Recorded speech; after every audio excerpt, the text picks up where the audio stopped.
بسم اللہ الرحمن الرحیم۔ Welcome to Ayesha voice. ایک اونٹ نے نبی کریم صلی اللہ علیہ وآلہ وسلم کے کان مبارک میں کیا کہا کہ آپ رونے لگے۔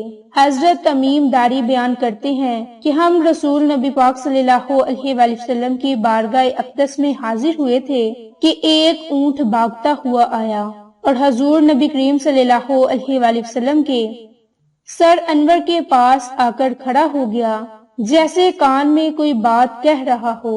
آپ صلی اللہ علیہ وآلہ وسلم نے فرمایا کہ اے اونٹ، پرسکون ہو جا، اگر تو سچا ہے تو تیرا سچ تجھے فائدہ دے گا، اگر تو جھوٹا ہے تو تجھے اس جھوٹ کی سزا ملے گی۔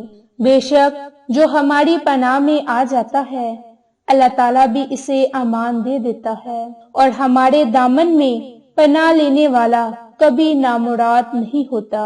صحابہ نے عرض کی کہ یا رسول اللہ صلی اللہ علیہ وآلہ وسلم، یہ اونٹ کیا کہتا ہے؟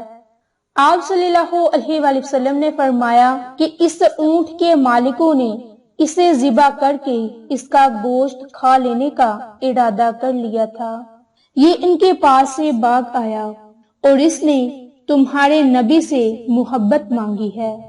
صحابہ سب ابھی گفتگو میں مشغول تھے کہ اس اونٹ کے مالک بھاگتے ہوئے آئے، اور جب اونٹ نے انہیں آتے دیکھا تو وہ دوبارہ حضور نبی کریم صلی اللہ علیہ وآلہ وسلم کے سر مبارک کے قریب ہو گیا اور آپ صلی اللہ علیہ وآلہ وسلم کے پیچھے چھپنے لگا۔ ان کے مالکوں نے عرض کیا کہ یا رسول اللہ صلی اللہ علیہ وآلہ وسلم، ہمارا یہ اونٹ 3 دن سے ہمارے پاس سے بھاگا ہوا ہے، آج یہ ہمیں آپ کی خدمت میں ملا ہے۔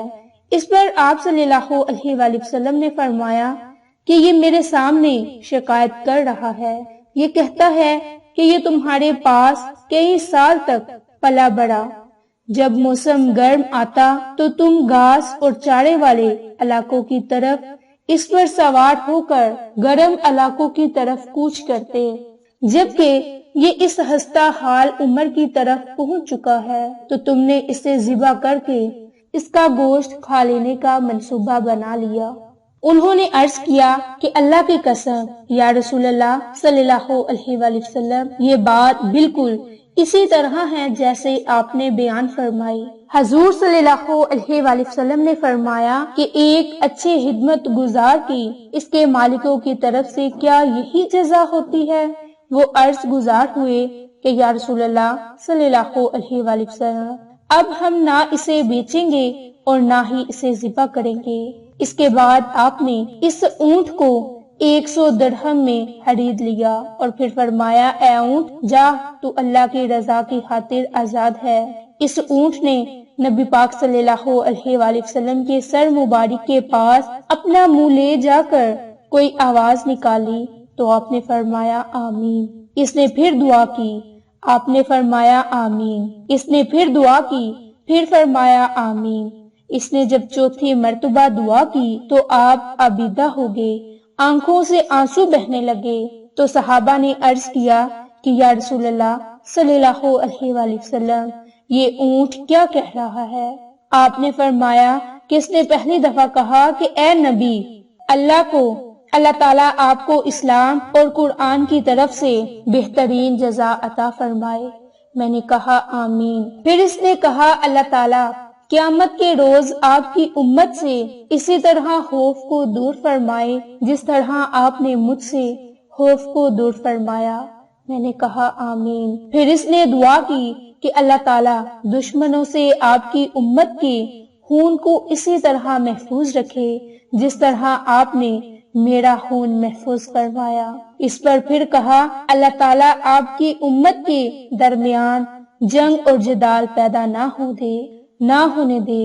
یہ سن کر مجھے رونا آ گیا، کیونکہ یہی دعائیں میں نے بھی اپنے اللہ تعالیٰ سے مانگی ہیں۔ تو اللہ تعالیٰ نے پہلی 3 دعائیں قبول فرما لی، لیکن آخری دعا سے منع فرما دیا۔ جب جبریل نے مجھے اللہ تعالیٰ کی طرف سے خبر دی کہ میری یہ امت آپس میں جنگ کر کے فنا ہوگی، جو کچھ ہونے والا ہے قلم اسے لکھ چکا ہے، تو نبی پاک صلی اللہ علیہ وآلہ وسلم کی یہ حدیث مبارک آج بالکل سچ ثابت ہو رہی ہے۔ آج کے دور میں ہر طرف نظر دوڑائیں اور دیکھتے ہیں کہ مسلمان کس طرح ایک دوسرے کے خون کے پیاسے ہیں، ایک دوسرے کو کس طرح قتل کر رہے ہیں، فرقہ روایات کے نام پر ایک دوسرے کی جان کے دشمن ہیں۔ جتنا نقصان مسلمان نے مسلمان کا کیا، اتنا نقصان شاید کافروں نے مسلمانوں کا نہیں کیا۔ ہمیں چاہیے کہ ہم اللہ تعالیٰ کی رسی کو مضبوطی سے تھام لیں اور ایک امت بن جائیں اور آپس کی نفرتوں کو ختم کر دیں۔ میری بہنوں اور بھائیوں، اسی طرح اونٹ کے واقعہ سے یاد آیا کہ اب میں آپ کے ساتھ قربانی کے گوشت پر عمل کرنے کا طریقہ بتا دوں، جس سے بے اولادی کا خاتمہ ہوگا، ہر لا علاج بیماری سے یقینی چھٹکارا ملے گا۔ نیک اولیاء اور جنات کو دوست بنائیں۔ فوری امیر ہونے کے لیے بھی یہ بہت ہی آزمودہ عمل ہے۔ مشکلات، تکالیف دور کرنے کے لیے، حادثات سے محفوظ رہنے کے لیے آپ قربانی کے گوشت پر یہ عمل کریں۔ جب آپ کے گھر میں قربانی کا گوشت ہو، چاہیں تو آپ اپنے گھر میں جو کی گئی قربانی ہے اس میں سے تھوڑا سا گوشت نکال لیں اور اس پر اللہ کے خوبصورت ایک صفاتی نام یا شہیدو کو گوشت کی چھوٹی چھوٹی بوٹیاں کرتے وقت تک، جب تک آپ اس گوشت کے چھوٹے چھوٹے ٹکڑے نہ کر لیں تب تک آپ یا شہیدو کو پڑھتے رہیں اور اپنے ان 5 مقاصد کو ذہن میں رکھ کر اس عمل کو کریں۔ قربانی کے گوشت پر یا شہیدو پڑھنے کا بہت ہی خاص یہ عمل ہے، کیونکہ اس سے آپ کی ہر مراد پوری ہوگی، جیسے بے اولادی کا خاتمہ ہوگا، بیماریوں سے نجات ملے گی، بہت ہی جلد آپ امیر ہوں گے، مشکلات تکالیف ختم ہوں گی۔ جب آپ اس عمل کو کر لیں، آخر میں بھی اور شروع میں بھی درود پاک پڑھ لیں، پھر اس گوشت کی جب چھوٹے چھوٹے ٹکڑے ہو جائیں تو اس گوشت کے ٹکڑوں کے چند ٹکڑے اپنے گھر کی چھت پر ڈال دیں، چند ٹکڑے کسی سمندر میں یا صاف پانی میں بہا دیں اور چند ٹکڑے قبرستان میں پھینک دیں۔ ان 3 جگہوں پر گوشت کے ٹکڑوں کو پھینک دیں اور پھر آپ اللہ تعالیٰ سے اپنے ان میں سے کسی بھی مقاصد کے لیے خصوصی دعا مانگیں۔ انشاءاللہ رب کریم آپ کی تمام مشکلات کو ختم فرما دے گا۔ جیسے جیسے جانور یہ گوشت کھاتے جائیں گے، رب کریم آپ کی مشکلات کو ختم کرتے جائے گا، کیونکہ پانی میں رہنے والے جانور بھی اس گوشت کو کھائیں گے، قبرستان میں رہنے والے جانور بھی اس گوشت کو کھائیں گے۔